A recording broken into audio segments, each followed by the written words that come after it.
আসসালামু আলাইকুম, স্বাগত জানাচ্ছি আরটিভি রাতের সংবাদে। আপনাদের সঙ্গে রয়েছে আমি নীলা ফেরদৌস। ভারতের সঙ্গে রেল যোগাযোগ বাড়ানো ও মহাসাগর ভিত্তিক সুনীল অর্থনীতিকে পরস্পরকে সহায়তা করা সহ 10টি সমঝোতা স্মারক সই হয়েছে বাংলাদেশের। এসব স্মারকের মধ্যে 7টি নতুন। ভারতকে বিশ্বস্ত বন্ধু জানিয়ে প্রধানমন্ত্রী শেখ হাসিনা বলেছেন, আগামীতে দুদেশের সম্পর্ক আরও শক্তিশালী হবে। তিস্তার পানি বণ্টন নিয়ে আশ্বাস দিয়েছেন ভারতের প্রধানমন্ত্রী নরেন্দ্র মোদী। আরও জানাচ্ছেন বিপুল দেব রায়।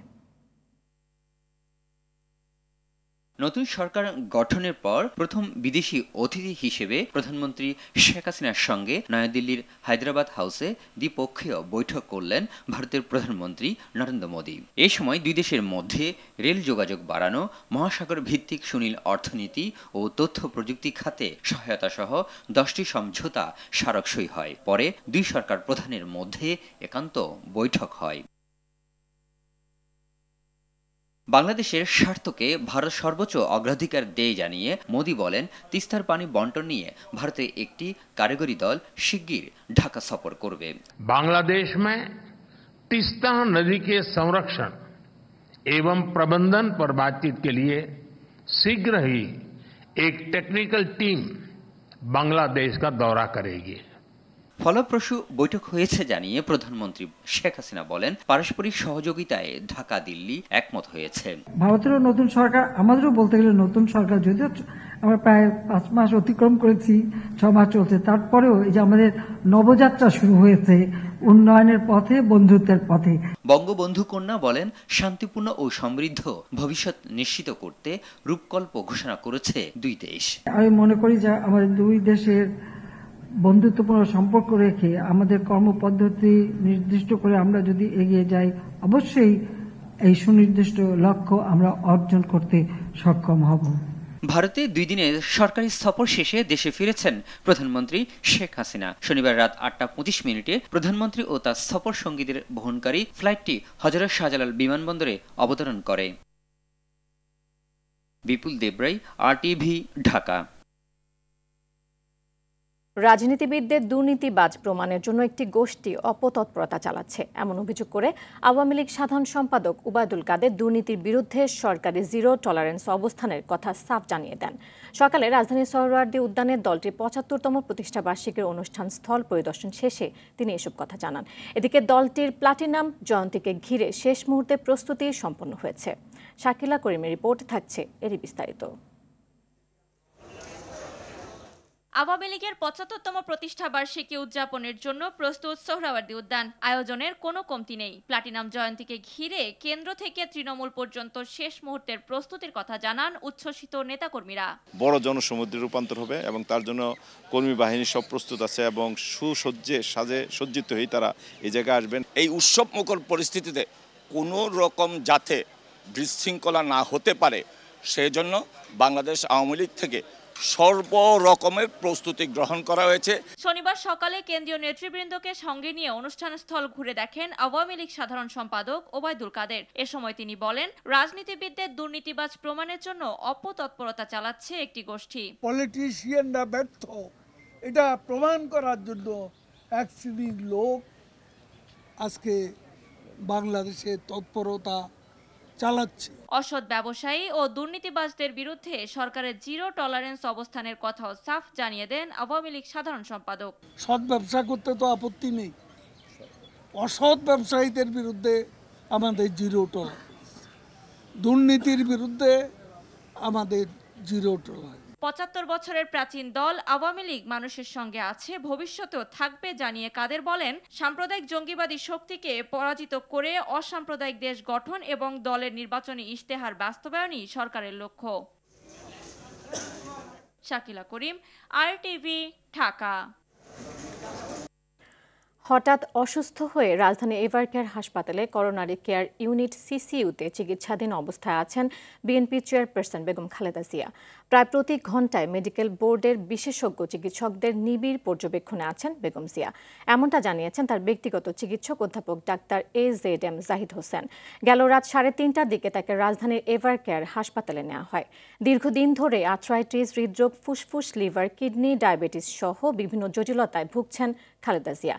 এর আগে গেল 2 মে ভর্তি হয়ে এভারকেয়ার হাসপাতালে 2 দিন চিকিৎসা শেষে নিজ বাসায় ফেরেন খালেদা জিয়া।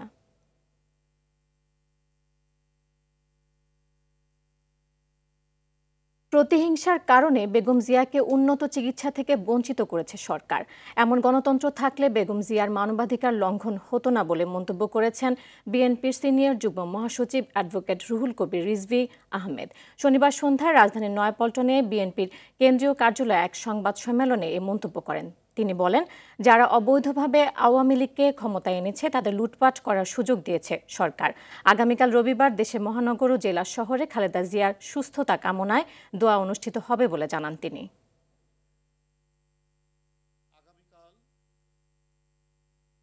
বরগুনার আমতলীতে বিয়ের অনুষ্ঠানে যাওয়ার সময় হলদিয়া হাট সেতু ভেঙে কনে পক্ষের মাইক্রোবাস ও অটো খালে পড়ে 10 জনের মৃত্যু হয়েছে। এখনও নিখোঁজ রয়েছে একজন। ফায়ার সার্ভিস ও স্থানীয়রা খালে ডুবে যাওয়া গাড়ি ও নিখোঁজ ব্যক্তিকে উদ্ধারে কাজ করছে। বরগুনা প্রতিনিধি মনির হোসেন কামালের পাঠানো তথ্য ছবিতে বিস্তারিত জানাচ্ছেন শাকিবুর রহমান। মেয়েকে আনতে বরের বাড়ির উদ্দেশ্যের যাত্রা, তবে বিয়ের আনন্দ পরিণত হলো বিষাদে। কনে পক্ষের পরিবারের সদস্যদের আর যাওয়া হলো না বরের বাড়ি। রাস্তায় নিভে গেল জীবন প্রদীপ। সেতু ভেঙে মাইক্রোবাস ও অটোরিকশা খালে পড়ে প্রাণ গেল 10 জনের। প্রত্যক্ষদর্শীরা জানান, ঝুঁকিপূর্ণ সেতুতে কনে পক্ষের মাইক্রোবাস ও অটো মাঝামাঝি যাওয়ার আগেই ভেঙে খালের মধ্যে পড়ে যায়। বরযাত্রী দাওয়াত খাইতে যাইতে আছে, ওই সময় ব্রিজ ভাঙে পড়ে গেছে। আমার ভাই স্বাস্থ্য ভাইয়ের মেয়ে কালকে মেহমান যে তৈরি আনছে, আজকে আমাদের আমতলী পৌরসভা 3 নম্বর ওয়ার্ডে সেলিম স্যারের বাসায় আমাদের দাওয়াত। আমাদের বরযাত্রী গাড়ি নিয়ে এই তো রওনা দিয়ে আসছে 12টা সাড়ে 12টার সময়। ওই সময় দুর্ঘটনা ঘটে গেল। আমাদের ফায়ার সার্ভিস এবং উদ্ধারকারী যারা আছে তারা কাজ চালিয়ে যাচ্ছে। এখন পর্যন্ত 11 জনকে উদ্ধার করে হাসপাতালে পাঠানো হয়েছে। তাৎক্ষণিকভাবে স্থানীয়রা 11 জনকে উদ্ধার করে হাসপাতালে নেয়ার পর চিকিৎসক 10 জনকে মৃত ঘোষণা করেন। আমতলী কাউনিয়া ইব্রাহিম একাডেমির শিক্ষক মাওলানা মনিরুল ইসলামের মেয়ে হুমায়ারা আক্তারের সঙ্গে এই প্রতিষ্ঠানের শিক্ষক সেলিমের ছেলে সাইমুন রহমান সোহাগের বিয়ে হয় গেল বৃহস্পতিবার। শনিবার দুপুরে ছিল ছেলের বাড়িতে বৌভাত অনুষ্ঠান।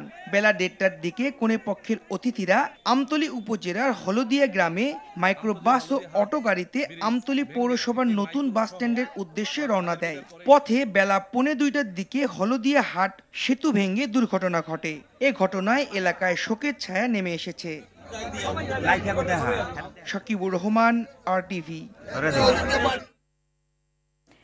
সিলেট ও সুনামগঞ্জ সহ দেশের উত্তর পূর্বাঞ্চলে বৃষ্টি উজানের ঢল কমে বন্যা পরিস্থিতির উন্নতি হয়েছে। তবে কুড়িগ্রাম, রংপুর, লালমনিরহাট সহ আশপাশের জেলার পরিস্থিতি এখনও স্থিতিশীল। সুনামগঞ্জ পানি উন্নয়ন বোর্ড জানিয়েছে, সকাল থেকে সুরমা নদীর পানি বিপদসীমার 10 সেন্টিমিটার নিচ দিয়ে বইছে। তবে তলিয়ে আছে জেলার নিম্নাঞ্চল। এদিকে সকাল থেকে কুড়িগ্রামের কাউনিয়া পয়েন্টে তিস্তা নদীর পানি বিপদসীমার 20 সেন্টিমিটার উপর দিয়ে বইছে। দেশের উত্তর পূর্বাঞ্চলে ভয়াবহ বন্যা পরিস্থিতি নিয়ে উদ্বেগ জানিয়েছে ইউনিসেফ।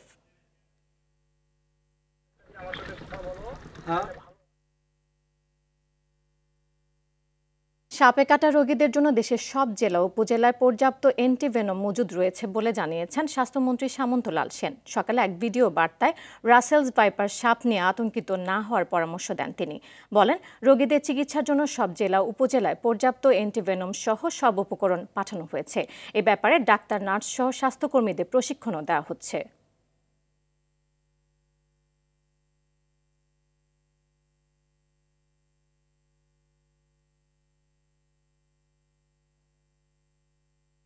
বাণিজ্যিক গাড়ির গ্রাহকদের নিয়ে রাজধানীর নিটল নিলয় সেন্টারে ঈদ পুনর্মিলনী অনুষ্ঠানের আয়োজন করেছে টাটা মোটরস ও নিটল মোটরস। সেখানে প্রতিষ্ঠান দুটির বিশেষায়িত বিভিন্ন ট্রাক ও গাড়ি প্রদর্শন করা হয়। এ সময় নিটল মোটরসের sales and marketing CEO Tanvir Shahid বলেন, গ্রাহকদের সুবিধার জন্য আমরা নতুন নতুন পণ্য ও সেবা নিয়ে আসছি, যা দেশের পরিবহন ব্যবস্থা ও অর্থনীতিকে এগিয়ে নিয়ে যাবে। অনুষ্ঠানে টাটা মোটরস ও নিটল মোটরসের গুরুত্বপূর্ণ ব্যক্তিরা উপস্থিত ছিলেন। দর্শক, রাতের সংবাদ এ পর্যন্ত। RTVর সবশেষ সংবাদ জানতে যে কোনো মোবাইল ফোন থেকে 2414 নম্বরে ডায়াল করুন। মধ্যরাতের সংবাদ রাত 1টায় দেখার আমন্ত্রণ রইল। এতক্ষণ সাথে থাকার জন্য ধন্যবাদ সবাইকে।